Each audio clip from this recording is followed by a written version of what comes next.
Assalamualaikum warahmatullahi wabarakatuh. Salam sejahtera bagi kita semua. Halo teman-teman, di pertemuan kali ini kami akan membahas materi tentang siklus perusahaan jasa. Sebelum itu, izinkan saya memperkenalkan anggota kelompok saya yang terdiri dari Safira Sabita Wanda dengan NIM akhir 043, Ryan Satria Irfansyah dengan NIM akhir 063, Nur Ilyazen dengan NIM akhir 116, Yasmin Zulfa Asalwa dengan NIM akhir 236. Sebelum masuk ke materi, kalian tahu nggak sih perusahaan jasa itu apa? Jadi, perusahaan jasa itu merupakan perusahaan yang kegiatan utamanya melakukan penjualan dan penawaran yang dimana produknya dalam bentuk pelayanan atau jasa. Contoh dari perusahaan jasa seperti perusahaan transportasi, biro wisata, perhotelan, dan lain sebagainya. Perusahaan jasa juga memiliki karakteristik, antara lain yang pertama, tidak berwujud, yang dimana dapat diartikan produk yang dihasilkan tidak berbentuk fisik sehingga tidak dapat disimpan setelah dibeli. Kemudian yang kedua, tidak dapat dipisahkan, yaitu artinya produk jasa dihasilkan dan dikonsumsi secara bersamaan. Kemudian yang ketiga, keberagaman. Yang dimaksud keberagaman di sini yaitu jenis dan kualitas dari perusahaan jasa berbeda-beda. Kemudian yang keempat, tidak tahan lama. Arti dari tidak tahan lama di sini, jasa tidak dapat bertahan lama sehingga akan cepat habis ketika dikonsumsi.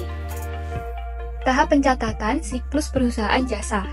Langkah yang pertama, tentu saja kita harus melakukan analisis mengenai transaksi yang telah berlangsung dalam satu periode.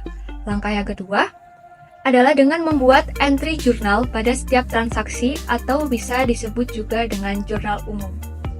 Langkah yang ketiga yaitu memposting keseluruhan transaksi ke dalam buku besar.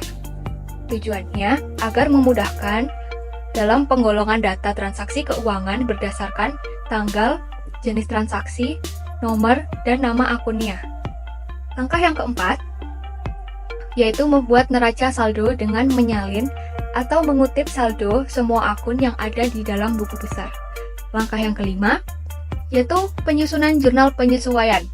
Pembuatan jurnal penyesuaian dilakukan jika terdapat kesalahan pada penjurnalan dan posting, atau memastikan biaya serta pendapatan benar-benar telah dicatat pada periode yang tepat. Langkah berikutnya, kertas kerja atau neraca lajur.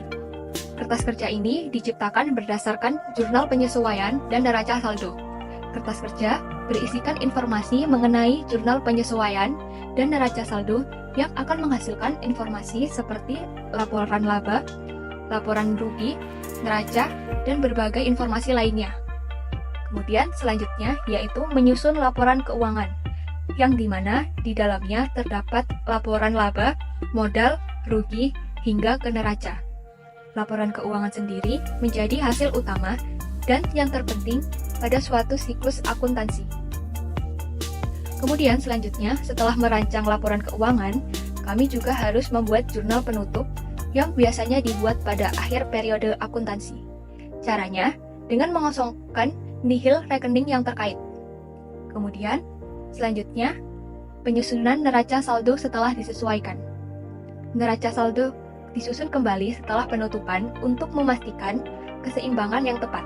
Kemudian yang terakhir, yaitu jurnal pembalik. Jurnal pembalik merupakan jurnal yang berisi tahap pembalikan beberapa akun yang telah ditutup untuk mengembalikan saldonya. Selanjutnya yaitu masuk ke dalam materi aturan pencatatan akuntansi, di mana dua sisi transaksi yang dicatat dalam akuntansi serta pembukuan dinamakan debit dan kredit. Apabila debit terletak di sisi akun sebelah kiri, maka kredit akan terletak pada sebelah kanan. Kedua sisi tersebut juga merupakan metode dari pencatatan perubahan akun akuntansi. Penting untuk diingat bahwa debit dan kredit tidak menandakan nilai positif atau negatif. Mekanisme dari debit dan kredit adalah aturan posisi debit dan kredit lewat analisis transaksi yang berkaitan dengan akun tertentu, sesuai dengan prinsip kesamaan akuntansi.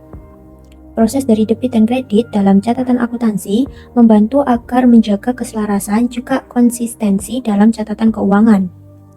Bagaimana sih mekanisme dari debit dan kredit dalam pencatatan akuntansi? Berikut merupakan beberapa mekanisme dari debit dan kredit.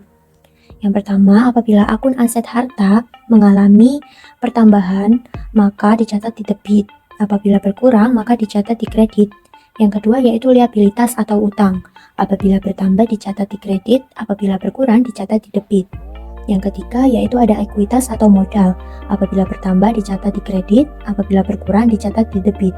Yang keempat yaitu ada priva atau dividen. Apabila bertambah dicatat sebagai debit, apabila berkurang dicatat sebagai kredit. Yang kelima yaitu pendapatan. Apabila bertambah dicatat sebagai kredit, apabila berkurang dicatat sebagai debit. Yang terakhir yaitu ada beban atau biaya. Apabila bertambah akan masuk dalam debit, apabila berkurang masuk ke dalam kredit.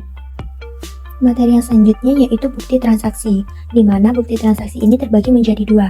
Yang pertama yaitu bukti transaksi internal, dan yang kedua yaitu bukti transaksi eksternal. Sebelum itu, apakah bukti transaksi ini penting dalam perusahaan jasa? Tentunya bukti transaksi ini sangat penting untuk merekam seluruh transaksi yang terjadi pada kegiatan bisnis. Hal ini penting dikarenakan dapat mencegah timbulnya masalah dalam hal keuangan dengan pihak yang terkait di waktu yang akan mendatang. Selain itu juga bisa untuk memberikan informasi yang sangat lengkap yang berkaitan dengan laporan keuangan usaha bisnis yang terpercaya kepada para pengguna laporan keuangan, sehingga dapat memberikan banyak informasi yang berhubungan erat dengan sumber dana keuangan, modal, serta berbagai kewajiban yang mesti harus dibayarkan. Nah, masuk ke dalam bukti transaksi internal, ini tuh contohnya itu seperti bukti transaksi kas masuk, kas keluar, dan memo. Untuk bukti transaksi eksternal, contohnya yaitu ada kwitansi, faktur, nota kontan, nota debit, nota kredit, cek, biliet giro, dan rekening koran. Nah, di bawah ini merupakan contoh dari yang pertama yaitu ada faktur pembelian, yang kedua yaitu ada kwitansi pembayaran, dan yang ketiga yaitu ada nota. Halo semuanya, setelah tadi kita membahas dan mengulik mengenai apa saja yang ada dalam bukti transaksi, kali ini kita akan berlanjut mengenai neraca lajur. Kalian pasti gak asing kan dengan kata-kata neraca lajur? Ya benar, neraca lajur adalah alat bantu akuntansi yang digunakan untuk menyusun laporan keuangan perusahaan. Itu juga ada pada perusahaan jasa maupun dagang. Ini merupakan lembar kerja yang berisikan kolom-kolom untuk mencatat berbagai informasi akuntansi, termasuk dari saldo awal, penyesuaian, hingga saldo akhir dari setiap akun. Ternyata neraca lajur memiliki fungsi penting juga. Kalian tahu nggak apa saja fungsi penting dari neraca lajur? Yang pertama, ada neraca lajur berfungsi sebagai meringkas data keuangan, di mana neraca lajur menyajikan ringkasan dari semua transaksi keuangan yang tercatat sehingga memudahkan pemahaman kondisi keuangan perusahaan dalam satu periode. Yang kedua, meminimalisir kesalahan. Dengan cara mengorganisir informasi secara sistematis, neraca lajur membantu mengurangi resiko kesalahan dalam pencatatan penyusunan laporan keuangan. Lalu, yang ketiga ada membantu penyusunan laporan keuangan. Neraca lajur ini berfungsi sebagai dasar untuk penyusun laporan laba rugi dan neraca yang dijadikannya sebagai alat berguna bagi seorang akuntan. Lalu kita akan membahas mengenai apa saja komponen utama yang ada dalam neraca lajur. Ya, yang pertama pastinya ada neraca saldo, di mana ini menunjukkan saldo awal setiap akun sebelum dilakukan penyesuaian. Yang kedua terdapat jurnal penyesuaian, di mana mencatat entry penyesuaian yang diperlukan pada akhir periode akuntansi. Yang ketiga ada neraca saldo setelah penyesuaian, di mana menampilkan saldo akun setelah penyesuaian dilakukan. Yang keempat terdapat laporan laba rugi. Di sini dipisahkan antara akun pendapatan dan akun beban untuk menghitung laba atau rugi. Dan yang kelima ada laporan posisi keuangan, di mana ini memisahkan akun aset, liabilitas, dan ekuitas untuk penyusunan neraca. Kita akan singgung sedikit mengenai jenis-jenis neraca lajur dalam perusahaan jasa. Yang pertama ada neraca lajur umum, yang kedua ada neraca lajur terperinci, yang ketiga ada neraca lajur audit, yang keempat ada neraca lajur 12 kolom. Jadi, neraca lajur itu alat penting untuk akuntansi dalam membantu perusahaan jasa menyusun laporan keuangan dengan lebih efisien. Dengan menyediakan ringkasan data yang terorganisir dan sistematis, neraca lajur memungkinkan perusahaan untuk memantau kesehatan finansialnya dan mengambil keputusan berdasarkan informasi yang akurat. Nah, di sini saya menjelaskan laporan keuangan. Laporan keuangan adalah catatan informasi keuangan perusahaan dalam periode waktu tertentu yang menunjukkan kinerja dan situasi keuangan perusahaan. Nah, laporan keuangan perusahaan terdiri dari beberapa komponen, yaitu laporan laba rugi. Nah, laporan laba rugi menunjukkan jumlah laba dan rugi perusahaan. Lalu ada laporan arus kas yang menunjukkan arus kas keuangan perusahaan termasuk bidang operasional, keuangan, dan investasi. Lalu ada laporan perubahan modal. Nah, di sini menunjukkan perubahan modal perusahaan, apakah berpotensi naik atau turun. Dan terakhir laporan neraca. Laporan neraca ini menunjukkan informasi terkait aset, kewajiban, dan ekuitas atau modal perusahaan. Nah, di sini ada laporan laba rugi. Laporan laba rugi merupakan sebuah laporan di mana perusahaan bisa mengetahui pemasukan dan pengeluaran finansial atau anggaran dalam sebuah periode yang telah ditentukan. Dan laporan laba rugi ini penting bagi perusahaan karena dapat menjadi acuan untuk mengetahui kondisi finansial, kemajuan dan kekurangan keuangan perusahaan. Laporan ini juga dapat membantu dalam menentukan profitabilitas dan nilai investasi perusahaan. Beberapa manfaat laporan laba rugi bagi perusahaan juga itu bisa membantu manajemen dan dalam menentukan strategi bisnis ke depan, terus memudahkan investor memahami kinerja perusahaan, terus mengetahui total pajak pada periode selanjutnya. Nah, cara menghitung laporan laba rugi itu kita mencari pendapatan, jadi jumlah pendapatan. Terus kita juga mencari beban usaha seperti beban gaji, beban listrik, beban SS, beban perlengkapan, dan beban sewa, beban penyusutan atau dan lain-lain.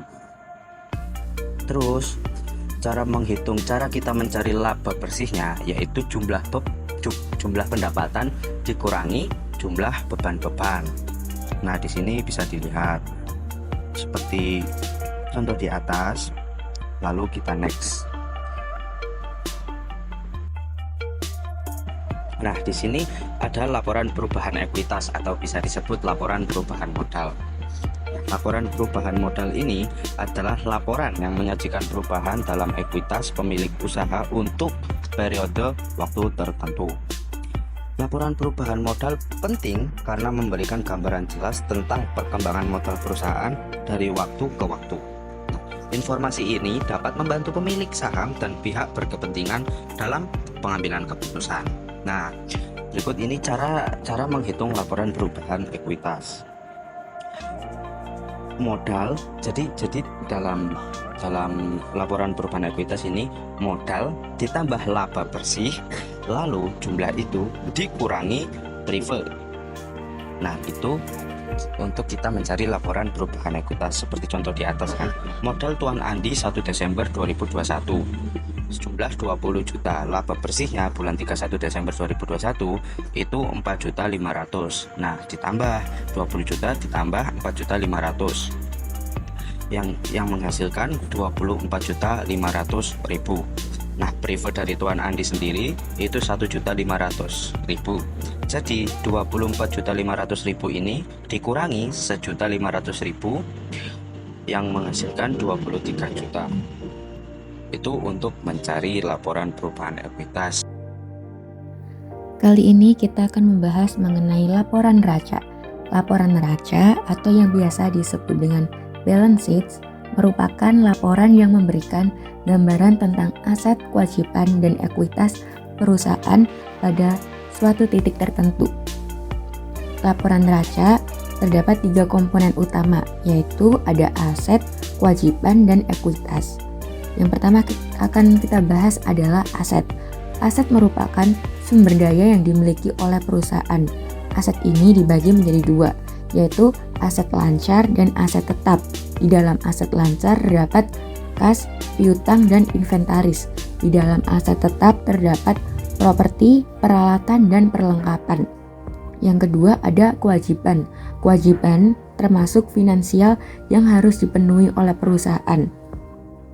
Kewajiban ini juga dibagi menjadi 2, yaitu kewajiban jangka pendek dan kewajiban jangka panjang. Kewajiban jangka pendek adalah utang usaha dan kewajiban lainnya yang harus dibayar dalam waktu dekat. Kewajiban jangka panjang adalah pinjaman pinjaman dari bank atau obligasi yang jatuh temponya lebih dari 1 tahun. Ketiga, terdapat ekuitas. Ekuitas merupakan klaim pemilik terhadap aset perusahaan setelah dikurangi dengan kewajiban. Ini mencakup modal disetor dan laba ditahan. Dan yang terakhir, kita akan membahas mengenai laporan arus kas. Apa sih laporan arus kas itu? Laporan arus kas adalah laporan keuangan yang menunjukkan aliran kas masuk dan keluar dari suatu perusahaan selama periode tertentu. Laporan ini sangat penting bagi perusahaan jasa karena membantu manajemen dan pemangku kepentingannya untuk memahami likuiditas perusahaan dan kemampuan dalam memenuhi kewajiban finansial. Di dalam laporan arus kas ini terdapat 3 komponen utama. Yang pertama ada arus kas dari aktivitas operasional, yaitu mencakup semua transaksi yang berkaitan dengan operasi sehari-hari perusahaan, seperti penerimaan dari pelanggan dan pembayaran kepada pemasok. Yang kedua, terdapat arus kas dari aktivitas investasi, yang dimana meliputi pembelian dan penjualan aset tetap, seperti peralatan atau properti.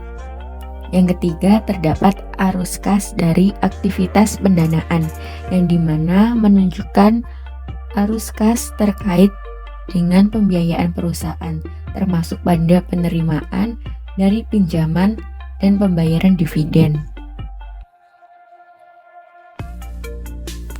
Pada materi kali ini akan menjelaskan tentang perbedaan antara perusahaan jasa, perusahaan dagang, dan perusahaan manufaktur.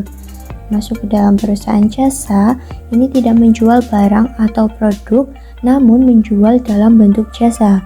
Selain itu juga tidak memiliki bahan persediaan dan tidak menentukan harga pokok barang atau produksi atau biasa disebut juga dengan HPP. Masuk dalam perusahaan dagang, perusahaan dagang ini menjual barang atau produk yang diperoleh dari pemasok atau supplier. Selain itu juga memiliki bahan persediaan barang dagang. Dan dalam menentukan harga pokok produksi atau HPP, ini relatif cenderung mudah. Selanjutnya yaitu ada perusahaan manufaktur, di mana ia akan menjual barang atau produk dengan cara mengolah bahan baku mentah terlebih dahulu. Selain itu juga memiliki persediaan berupa bahan baku, bahan pembantu, persediaan dalam proses produksi, dan akhirnya menjadi barang jadi. Dan dalam menentukan harga pokok produksi atau HPP harus melalui beberapa tahapan dalam perusahaan manufaktur. Berikut merupakan contoh perbedaan dari antar perusahaan.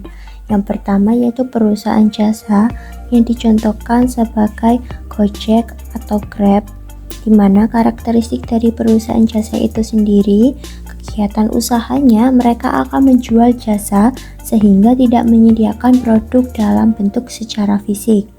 Jasa yang diberikan juga tidak sama, sehingga setiap konsumen bisa mendapatkan jenis layanan yang berbeda tergantung dari kebutuhan konsumen. Sehingga perusahaan jasa ini akan memproduksi dan menyediakan berbagai macam layanan seperti keamanan, kenyamanan, dan semacamnya kepada konsumen yang membutuhkan pelayanan jasa. Selanjutnya yaitu ada perusahaan dagang yang dicontohkan sebagai supermarket.